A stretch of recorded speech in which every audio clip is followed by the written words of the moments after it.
আসসালামু আলাইকুম। আমার নাম আকবর সিদ্দিক এবং আমি ধর্মান্তরিত। আর আমি আপনাকে প্রশ্ন করতে চাই যে আল্লাহ সুবহানাহু ওয়া তাআলা সূরা জুমারে বলেন, সূরা জুমার তিনি বলেন যে ইন্নাল্লাহা ওয়া মালাইকাতাহু ইউসাল্লু আলান নবী, যে আল্লাহ সুবহানাহু ওয়া তাআলা ও তার ফেরেশতারা হযরত মুহাম্মদ মুস্তাফা সাল্লাল্লাহু আলাইহি ওয়াসাল্লামের উপর দরুদ ও সালাম প্রেরণ করেন।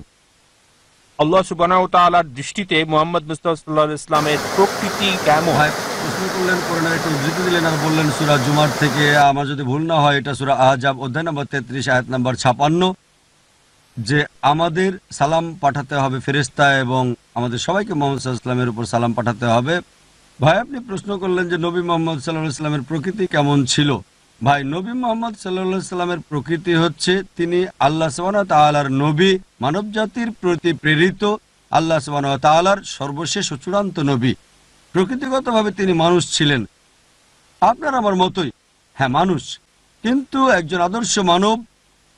তিনি মানুষ, হ্যাঁ মানুষ হিসেবে আপনার আমার মতোই, কিন্তু গুণাবলী ও মর্যাদায় আমাদের চেয়ে অনেক উপরে। তিনি মানুষ ছাড়া কিছুই নন, তবে সর্বশ্রেষ্ঠ আদর্শ মানব। যেমন করেন আল্লাহ বলেন সূরা কালাম অধ্যায় নম্বর 68 আয়াত নম্বর 4, নিশ্চয়ই তুমি মহান চরিত্রের সর্বোচ্চ স্থানে উন্নীত। আল্লাহ বলেন সূরা আহজাব অধ্যায় নম্বর 33 আয়াত নম্বর 21, তোমাদের জন্য রাসূলের চরিত্রের মধ্যে উত্তম আদর্শ রহিয়াছে। সুতরাং তিনি মানুষ ছিলেন, কিন্তু তিনি ছিলেন আল্লাহ সুবহানাহু ওয়া তাআলার রাসূল। তিনি সর্বশক্তিমান আল্লাহর নবী ছিলেন।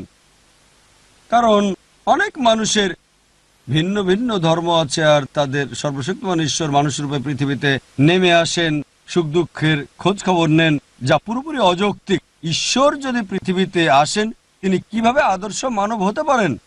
আমি নমুনা পেতে চাইলে তাকে আমার মতো হতে হবে, যার খাওয়ার অথবা ঘুমের দরকার আছে। তাই মুহাম্মদ সাল্লাল্লাহু আলাইহি ওয়াসাল্লাম মানুষ ছিলেন, কিন্তু তিনি ছিলেন আদর্শ মানুষ।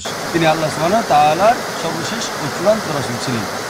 তিনি সকল নবীর মধ্যে সর্বশেষ নবী ছিলেন, যেমন পবিত্র কোরআনে আল্লাহ বলেছেন সূরা আহজাব অধ্যায় নম্বর 33 আয়াত নম্বর 40, মা কানা মুহাম্মাদুন আবা আহাদিম মির রিজালিকুম ওয়ালাকি রাসূলুল্লাহ ওয়া খাতামুন নবিয়্যিন ওয়া কানা আল্লাহু বিকুল্লি শাইইন আলিমা।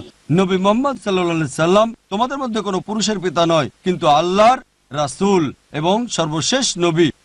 আল্লাহ সর্ববিষয়ে জ্ঞাত। তাই আমাদের বুঝতে হবে যে নবী মুহাম্মদ সাল্লাল্লাহু আলাইহি সাল্লাম নবীদের শ্রেণীর অন্তর্ভুক্ত আল্লাহর রাসূল, যিনি মানবের মধ্যে শ্রেষ্ঠ মানব। আমাদের মতো সাধারণ মানুষদের চেয়ে নবীগণ বেশি বিপদ ও পরীক্ষার সম্মুখীন হয়েছেন। এর কারণ তাদের পদমর্যাদা, আর আল্লাহ পদ দিয়েছিলেন এবং এতে বিপদ ও পরীক্ষা তো থাকবেই। মুহাম্মদ সাল্লাল্লাহু আলাইহি ওয়াসাল্লামের একটা হাদিস আছে যে সাধারণ মানুষের চেয়ে নবী, রাসূল এবং আম্বিয়াগণ সর্বাধিক বিপদ ও পরীক্ষার সম্মুখীন হয়েছেন।